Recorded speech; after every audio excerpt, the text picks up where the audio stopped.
I want to apologize in advance. I didn't expect such a scientifically oriented audience, so if you guys do get bored, sorry, but I still hope you enjoy the presentation.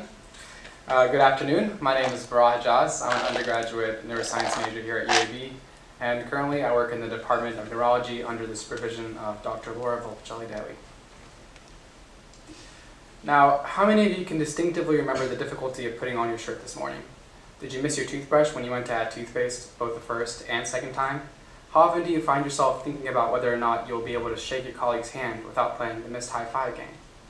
Oftentimes, we take for granted the voluntary control we have over our body's movements. We simply have a task in mind, and we do it. For instance, if you want to throw something at your child or sibling for misbehaving, all you have to do... I'm sorry, I lost my train of thought. You'll find that you can do it almost without thinking and with surprising accuracy. This, however, is not the case with patients with Parkinson's disease. Being the second most prevalent brain disease in the world, Parkinson's affects nearly 1 million people in the United States, with over 60,000 cases diagnosed each year.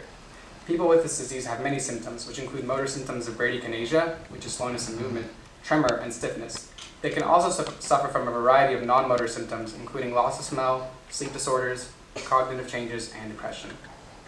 Now, obviously, these patients don't have all of these symptoms at once. In fact, each Parkinson's patient is unique, possessing his own onset of symptoms and path to and from the disease.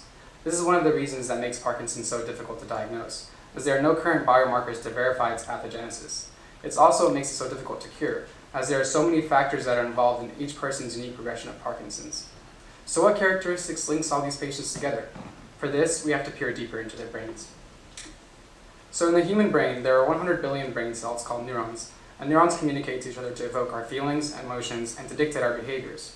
These neurons are wound in complex signaling pathways that are responsible for eliciting their own outputs, and they do this by sending specific chemical signals called neurotransmitters to each other. Dopaminergic neurons, or neurons that are responsible for transmitting the neurotransmitter called dopamine, are responsible for controlling movement, and they elicit feelings of motivation and reward. In Parkinson's, these neurons die in a massive dopaminergic neuronal cleansing of the substantia nigra, which is a region in the brain that is just densely packed with these cells and is responsible for inhibiting unwanted movement. When these cells die, a protein within them called alpha-synuclein begins to stick together and form clumps, and ultimately Parkinsonism ensues. So that begs the question then, what causes these cells to die? What causes alpha-synuclein to accumulate? To answer this question, neuroscientists have decided to take on a bottom-up approach of first understanding how these cells communicate on a biological and biochemical level, and then how they can misbehave to induce chaos in the brain. So when we send letters in the mail, for those of us who still use mail, we write down the address that we want the letter to go to in order to guide the postman to its destination.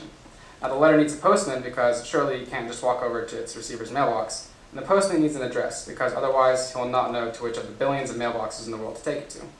Just like these letters, neurotransmitters need postmen, or in more scientific jargon, vesicles, to carry and transport them from one end of the neuron to the other so that they can successfully convey its message.